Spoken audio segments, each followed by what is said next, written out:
Good evening అండి. మనకు open స్పేస్లు కానీ లేదంటే గవర్నమెంట్ డీటెయిల్స్ ఏవైనా కూడా డీటెయిల్స్ మన దగ్గర ఉంటే వాటిని డైరెక్ట్గా మనం ఇప్పుడు 16C గ్రౌండ్ ట్రూతింగ్కి చేసేయచ్చు. సో ఫస్ట్ ఆఫ్ ఆల్ ఇక్కడ గ్రౌండ్ ట్రూతింగ్ అనే ఆప్షన్ తీసుకోండి. సో ఇప్పుడు నా దగ్గర అసెస్ అయినటువంటి వాటికి గవర్నమెంట్ ల్యాండ్స్ ఏవైనా ఉంటే వాటి అసెస్మెంట్ నెంబర్తో ఇక్కడ సెర్చ్ చేస్తే మనకు ఏదైతే ఉంటుందో గవర్నమెంట్ ల్యాండ్కి సంబంధించి దాని మీద ఇలా క్లిక్ చేసి ఇక్కడ గ్రౌండ్ ట్రూతింగ్ ఫామ్ 16C తీసేసుకొని దాన్ని ఎడిట్ ఫామ్ తీసుకొని ల్యాండ్ డీటెయిల్స్ ఇక్కడ అక్కడ మనం ఆల్రెడీ అసెస్మెంట్ ఏవైతే ఉందో అవన్నీ క్రాస్ చెక్ చేసుకుంటూ ఈ ఆప్షన్స్ని బేస్ చేసుకొని మనం ఫిల్ చేయాల్సి వస్తుంది. అదే అసెస్మెంట్ కాలేదు, దెన్ అన్అసెస్డ్ ఉంది, ఇప్పుడు ఆన్లైన్ చేయాలన్నప్పుడు ఇక్కడ యాడ్ న్యూ పార్సల్ ఇదంతా కూడా మొబైల్ ఆర్ ట్యాబ్లో చేయాలండి. డెస్క్టాప్ వెర్షన్లో కొన్ని ఆప్షన్స్ డిసేబుల్లో ఉంటాయి. సో చేసేటప్పుడు దయచేసి add new parcel and assessment ఏదైనా కూడా గ్రౌండ్ ట్రూతింగ్ ఫామ్ 16C చేసేది ప్రతిదీ కూడా ట్యాబ్లో చేయండి. తర్వాత డీటెయిల్స్ ఇంకా అడిషనల్ డీటెయిల్స్ ఏమైనా ఫిల్ చేయాలన్నప్పుడు కావాల్సింటే మీరు డెస్క్టాప్ వెర్షన్లో యూజ్ చేయొచ్చు. సో ఇప్పుడు నేను నాకు నా ఏరియాలో ఓపెన్ స్పేస్ ఉంది ఒక బిట్. సో దాని ఎక్స్టెంట్ ఎంతో తెలుసు, దాని లొకాలిటీ ఎంతో తెలుసు, దాని సర్వే నెంబర్ ఎంతో తెలుసు. ఎందుకంటే మన దగ్గర ఆల్రెడీ ఓపెన్ స్పేస్ లేఅవుట్ ఉంటుంది కాబట్టి లేఅవుట్. సో దాని బేస్ చేసుకొని నేను యాడ్ న్యూ పార్సల్ ఇక్కడ ఇది government property. So government property click చేస్తాం. దాని తర్వాత ఇప్పుడు అక్కడ మనకు వేకెంట్ ఉందా, ఏ టైప్ ఆఫ్ ల్యాండ్ ఉంది అక్కడ. సో అక్కడ ఓపెన్ స్పేస్ వేకెంట్ ఉంది, వేకెంట్ క్లిక్ చేస్తాం. సో వేకెంట్ క్లిక్ చేసిన వెంటనే మనకి ఇక్కడ ఫస్ట్ ల్యాండ్ క్లాసిఫికేషన్ టైప్ వస్తుంది. అంటే ఆ ల్యాండ్ మున్సిపాలిటీకి ఏ విధంగా వచ్చింది, గవర్నమెంట్ ప్రాపర్టీగా ట్రీట్ చేయడానికి ఇది ఏ విధంగా మనకు లభించింది అనే క్వశ్చన్స్ ఇవి. సో మున్సిపాలిటీ యాక్విజిషన్ పద్ధతిలో మున్సిపాలిటీకి వచ్చిందా ల్యాండ్, లేదంటే ల్యాండ్ మున్సిపాలిటీ దగ్గర ఉండేదా, ల్యాండ్ మనకు మున్సిపాలిటీకి ఏదైనా అలినేటెడ్ చేసిందా, మున్సిపాలిటీకి కాకుండా వేరే అదర్ బాడీస్ ఏమన్నా డిపార్ట్మెంట్స్కి.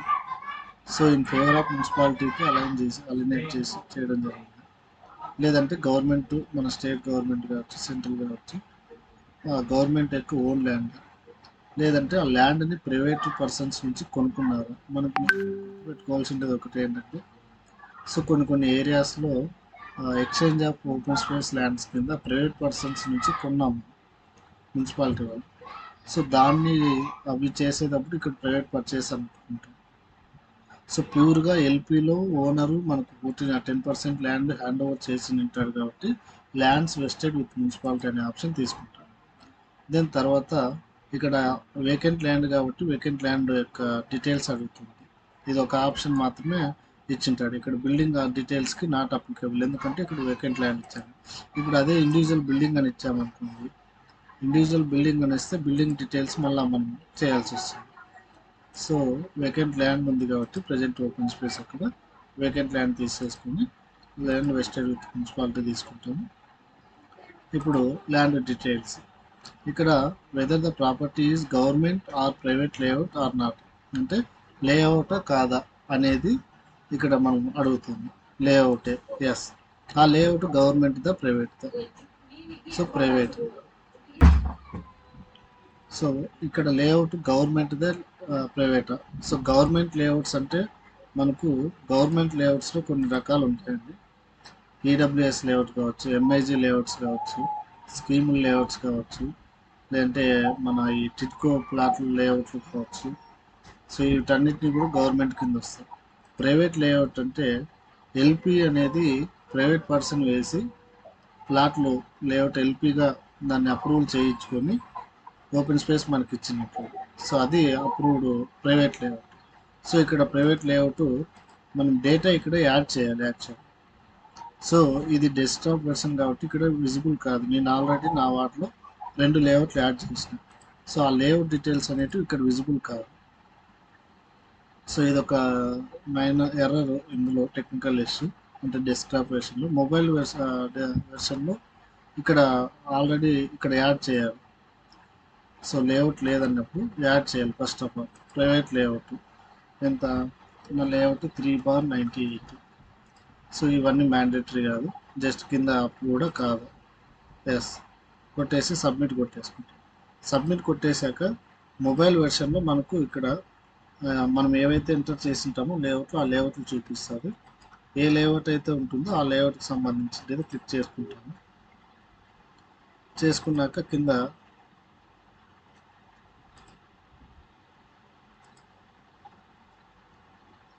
చేసేసుకున్నాక నెక్స్ట్ కేటగిరీ, మనకు డిఫాల్ట్గా కొన్ని కోడ్స్తో మనకు ఆ ల్యాండ్ యొక్క కేటగిరీస్ ఇక్కడ ఇచ్చింటాడు. సో ఇక్కడ మనకు ఏది ఉందో చెక్ చేసుకోవాలండి. ఓపెన్ స్పేస్ లేదంటే ల్యాండ్ ఏ విధంగా వంక వాగు మొత్తం చాలా దాదాపు 100 పైగా ఇక్కడ ఉంటాయి. ఎండోమెంట్ భూములు, ఫారెస్ట్ భూములు, గవర్నమెంట్ ఆఫీసెస్, గవర్నమెంట్ ల్యాండ్స్, గ్రామ కంఠం. సో ఇక్కడ నెంబర్ ఆఫ్ ఉంటుంది. So water bodies, schools, lands, roads, రస్తా, రైల్వే వాళ్ళకి,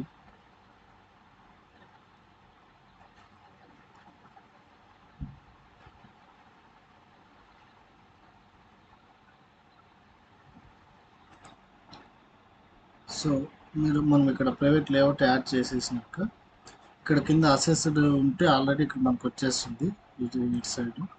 వీటిలో ఇప్పుడు అన్అసెస్డ్ కాబట్టి మనం అన్అసెస్డ్ది యాడ్ చేస్తున్నాం కాబట్టి ఇక్కడ category of the property municipal open space అన్నీ కూడా మున్సిపల్ వెస్టెడ్ విత్ మున్సిపాలిటీ ఉండేటివన్నీ కూడా మనకి ఇక్కడ మనకు సపరేట్గా మెన్షన్ చేయలేదు మున్సిపల్ ల్యాండ్స్ అనేసి.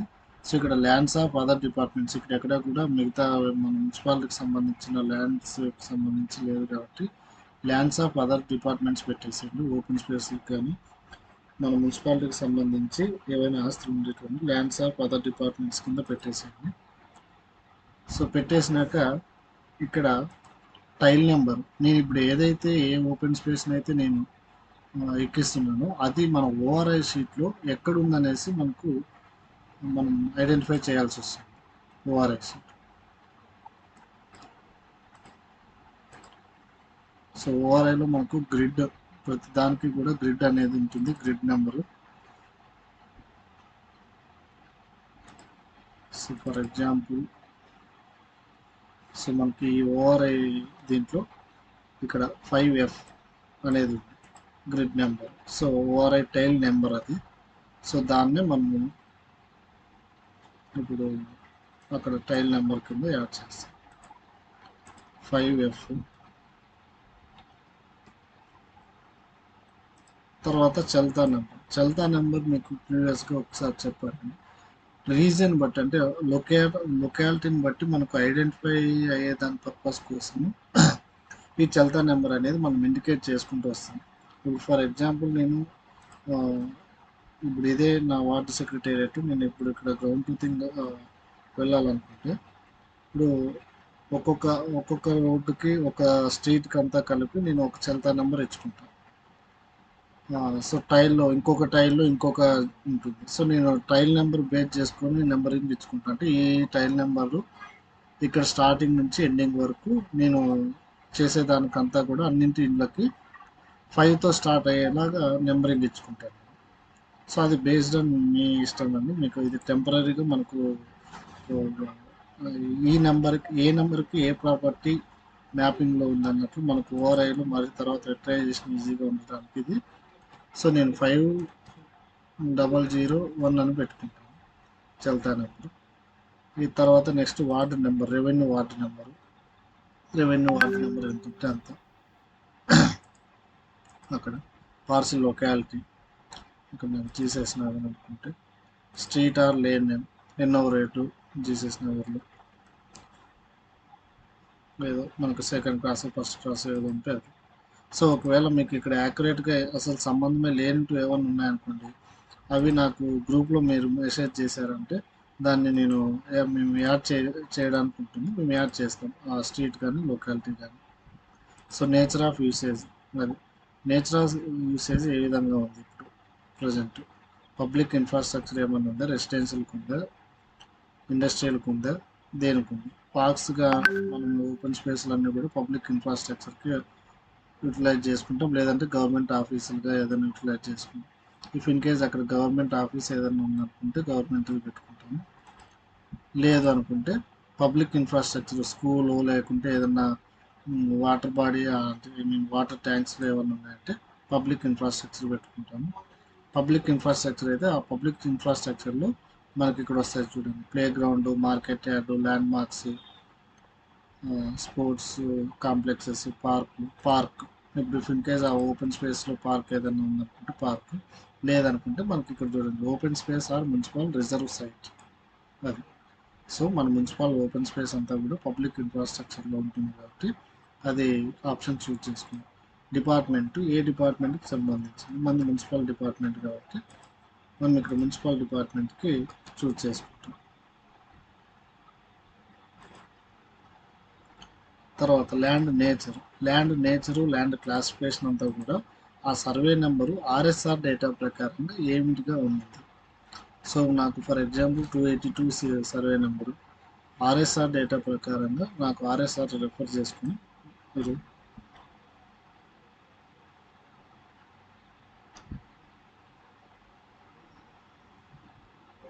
గవర్నమెంట్ ల్యాండ్ కింద ఉందా, ఇనామ్ కింద ఉందా, other lands, Bhoodan lands, forest land, పట్టా ల్యాండ్ దేని కింద ఉందో క్లిక్ చేస్తాం.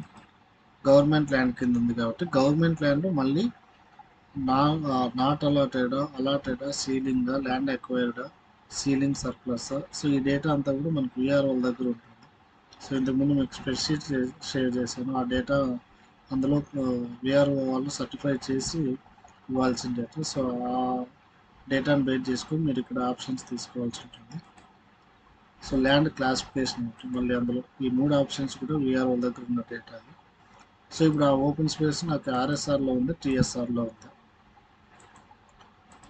సో అనేది మేము ఇక్కడ క్లిక్ చేయాల్సి ఉంటుంది. ఇఫ్ ఇన్ కేస్ ఆర్ఎస్ఆర్ అయితే ఇప్పుడు ఆ సర్వే నెంబరు ఎన్ని ఇప్పుడు సారీ ఓపెన్ స్పేస్ ఎన్ని సర్వే నెంబర్లలో కవర్ అవుతుంది అంటే ఒక 2 సర్వే నెంబర్లలో ఆ సగం అటు సగం ఇటు అలా చెక్ పడుతూ ఉంటుంది ఓపెన్ స్పేస్. సో అలాంటప్పుడు 2 సర్వే నెంబర్లు మెన్షన్ చేయాల్సి వస్తుంది. సో ఆ విధంగా ఆ ఓపెన్ స్పేస్లో ఎన్ని సర్వే నెంబర్లు ఏమన్నా క్లబ్ మిక్స్డ్ అయ్యి ఉంటే ఎన్ని సర్వే నెంబర్లు ఉంటే అన్ని, ఇప్పుడు నేను 2 ఉన్నాయనుకోండి, అక్కడ సగం ఇంకో సర్వే నెంబర్ ఇంకో సగం ఇంకో సర్వే నెంబర్లు ఉందంటే 2 సర్వే నెంబర్లు మెన్షన్ చేసి ఏ రెవెన్యూ విలేజ్ అనంతపురం రూరల్ అనుకోండి. రెవెన్యూ బ్లాక్ ఇక్కడ ట్యాక్స్ మనకు ట్యాక్స్ డోర్ నెంబర్ ఇప్పుడు 12/4/568 అనుకోండి. 12 అనేది రెవెన్యూ అటు 4 అనేది బ్లాక్. So 4th black. ఇక్కడ మీకు బ్లాక్ నెంబర్స్ రాలేదంటే అది కూడా మాకు మెసేజ్ చేయండి గ్రూప్లో. అంటే ఏ సచివాలయము ఏ బ్లాక్ నెంబర్ యాడ్ కావాలి మీకు అనేది మెసేజ్ చేస్తే మేము యాడ్ చేపిస్తాం. తర్వాత 2 సర్వే నెంబర్లు అని పెట్టాను కదా, ఇక్కడ ఒకటి ఫస్ట్ సర్వే నెంబరు ఏ సర్వే నెంబర్లో ఉంది. For example 282. ఈ డేటా ఎలా వచ్చిందంటే మనకు 2023-22 ఆ టైంలో మనం ల్యాండ్ క్లాసిఫికేషన్ డేటా పిఓఎల్ఆర్ చేసేటప్పుడు ఇచ్చిన డేటా ఇది. సో దాని మీద క్లిక్ చేసామంటే ఇక్కడ వచ్చేసింది చూడండి. మనము ఇక్కడ ఒకసారి క్రాస్ చెక్ చేసుకోవచ్చు. ల్యాండ్ నేచర్ గవర్నమెంట్ ల్యాండ్ ఇక్కడ ల్యాండ్ క్లాసిఫికేషన్ గవర్నమెంట్ ల్యాండ్ ఇచ్చాను. ఇక్కడ సర్వే నెంబర్ 282 పట్టా ల్యాండ్. మరి నేను ఇది ఎగ్జాంపుల్ చెప్తున్నా. సో ఈ విధంగా వచ్చినప్పుడు మనకు ల్యాండ్ నేచర్ ఆల్రెడీ అప్పుడు ఒకటి ఇచ్చినట్టు ఇప్పుడు ఒకటి మనం పెట్టడానికి ఉండదండి. అప్పటికి ఇప్పటికీ ఆర్ఎస్ఆర్ డేటా ఒకేలా ఉండేదే పెట్టాలి. సో అలాగా ఇది ఏమన్నా మీకు అంటే ఇప్పుడు కరెక్ట్గా ఉంది గవర్నమెంట్ ల్యాండ్, ఇప్పుడు ఆర్ఎస్ఆర్ కరెక్ట్గా ఉంది, అప్పుడు ప్రీ డేటా పట్టా ల్యాండ్ అని అప్పుడు ఇచ్చిన డేటానే రాంగ్, కరెక్షన్ కావాలనుకుంటే మాకు దాని డీటెయిల్ విఆర్ఓ సర్టిఫై చేసి ఇవ్వాల్సి ఉంటుంది. సో 302 ఫర్ ఎగ్జాంపుల్ పెడుతున్నా, 302 government land. So land classification అదంతా కూడా ఆల్రెడీగా ముందు ఇచ్చిండేది. ఇప్పుడు ఇంకో సర్వే ఫర్ ఎగ్జాంపుల్ ఇవన్నీ. సో ఈ విధంగా ఇచ్చేస్తాం. Total site area as per physical ground measurement. So మనకు ఆ ఓపెన్ స్పేస్ యాక్యురేట్గా గ్రౌండ్ మీద ఎంత మనకు లేఅవుట్లో ఇచ్చిన మా మెజర్మెంట్స్ ప్రకారంగా ఆన్ గ్రౌండ్ ఉందనుకుంటే మనము దాని ఎక్స్టెంట్ ఇక్కడ మెన్షన్ చేస్తాము. సో ఇప్పుడు ప్రజెంట్ ఆ బిల్డింగ్ ఎలా యూటిలైజ్ అవుతుంది, వేకెంట్గా ఉందో లేకుంటే ఇంకా టెంపరీగా దేనికైనా మనం లీజ్కి ఇచ్చామో లేదంటే ఇంకా ఏ విధంగా దాన్ని పార్క్గా డెవలప్ చేస్తున్నామో అనేది మనం ఆన్ గ్రౌండ్ పొజిషన్ ఎలా ఉందనేసి యూటిలైజ్ అవుతుంది అనేసి రిమార్క్స్ని ఒక రాయాల్సి ఉంటుంది. సో ఈ డేటా అంతా ఫిల్ చేశాక ఇక్కడ సేవ్ బటన్ ఇక్కడ అంతా కొంచెం డేటా ఇన్కార్పొరేట్ చేయలేదు కాబట్టి ఇక్కడ ఆప్షన్ రావట్లేదు సేవ్ అనేది. సేవ్ కొట్టేశాక ఇంకా నెక్స్ట్ స్టెప్ ఇక్కడ బిల్డింగ్కి సంబంధించి మనకు ఫస్ట్లోనే స్టార్టింగ్లో వేకెంట్ ల్యాండ్ అని చెప్పాం కాబట్టి బిల్డింగ్ ఆప్షన్ రాదు, బిల్డింగ్ ఉంది కాబట్టి. తర్వాత ప్రాపర్టీ ఓనర్ డీటెయిల్స్. సో ఇక్కడ if in case merge existing vacant land info with assessment number, ఇప్పుడు ప్రజెంట్ ఆ నెంబర్కి ఇప్పుడు ఆ వేకెంట్ ల్యాండ్కి ఇప్పుడు నెంబర్ వచ్చింది అనుకోండి, ఆ నెంబర్ ఎంటర్ చేసి గెట్ అని కొడితే ఆ ప్రజెంట్ ఈఆర్పీలో ఏదైతే పెట్టింటారో ఆ అసెస్మెంట్ డీటెయిల్స్ వస్తాయి. ఇఫ్ ఇన్ కేస్ కరెక్ట్గా ఉన్నాయంటే కింద ఆప్షన్ ఇంకొకటి వస్తుంది మనకు. So search assessment number, assessment grouping అంటే ఇది వేరే ఆప్షన్ అండి. ఇప్పుడు అన్ఎస్ఎస్సి డౌన్లోడ్ చేస్తున్నాను. సో దానికి సంబంధించి ఇప్పుడు డాక్యుమెంట్ డీటెయిల్స్ మూడో option property owner and owner details అనేది అడుగుతుంది. సో ఇక్కడ యాక్చువల్గా ఇక్కడ ఆప్షన్స్ నేను ఫస్ట్ సేవ్ చేసిన డీటెయిల్స్ అన్ని కరెక్ట్గా సేవ్ చేసేస్తే మనకి ఇక్కడ ఆప్షన్స్ ఇంకొకటి owner details, document details owner trace అయ్యారా లేదా అనేసి వస్తుంది. ఓనర్ అంటే ఆ వేకెంట్ ల్యాండ్ అన్ఎస్ఎస్కి సంబంధించి మనకు డాక్యుమెంట్ ఉందనుకోండి, ఓపెన్ స్పేస్ మనకి ఇచ్చే హ్యాండ్ ఓవర్ చేసినటువంటి డాక్యుమెంట్ విత్ ప్రూఫ్తో సహా రిజిస్టర్ డీట్తో సహా మన దగ్గర ఉందనుకోండి, ఓనర్ ఎస్ ట్రేస్డ్ అని పెడతాము. ట్రేస్డ్ అని పెట్టాక ఇక్కడ ఆప్షన్స్ ఇంకొన్ని వస్తాయి. అంటే డాక్యుమెంట్ నెంబరు, ఎప్పుడు రిజిస్ట్రేషన్ చేశారు, డాక్యుమెంట్ ప్రకారంగా ఎంత ఎక్స్టెంట్ ఉంది అనే డీటెయిల్స్ కూడా ఇవ్వాల్సి ఉంటుంది. ఫైనల్గా ఇంకంతే అడిగేది ఏమడుగుదు. ఫైనల్గా సేవ్ అని సబ్మిట్ కొడతాం. సో కన్ఫామ్ అని అడుగుతుంది, ఎస్ అని కొట్టేస్తే మనకు ఆటోమేటిక్గా ఒకటి పార్సిల్ని గవర్నమెంట్ ప్రాపర్టీని గ్రౌండ్ ట్రూతింగ్ చేసిన వారం అవుతాం.